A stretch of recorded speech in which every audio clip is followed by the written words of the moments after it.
గద్దిస్తున్నాడా? ఏమా, ఎందుకు గద్దిస్తున్నాడు? ఎందుకు హెచ్చరిక చేయాల్సి వచ్చింది? దారి తప్పిపోయాడని హెచ్చరికలు చేస్తున్నాడా? ఒక వాక్యాన్ని పదే పదే మాట్లాడుతున్నామంటే దారి తప్పిపోయాడని కాదు, దారి తప్పక ఉండాలని. దేని స్తోత్రం కలుగును. హల్లెలూయా, హల్లెలూయా.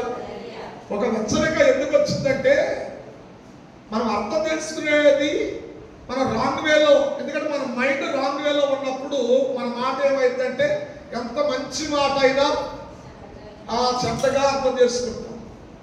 ఒక గద్దింపు వచ్చిందంటే ఆ గద్దింపు నిన్ను ప్రేమిస్తున్నాడు, కానీ నువ్వు దారి తప్పిపోయావని కాదు, దారి తప్పకుండా ఉండాలని. పౌలు గారికి ఆశ కూడా అదే. ఏమన్నాడు 16వ వచనంలో? అపవిత్రమైన వట్టి మాటలకు విముఖుడవై ఉండు. ఏటికి విముఖుడవై ఉండాలి? అపవిత్రమైన వట్టి మాట అంటే మాటలు ఇక్కడ రెండు రకాల మాటలు ఉన్నాయి. కొన్ని మాటలు అపవిత్రతను తీసుకుని వస్తాయి,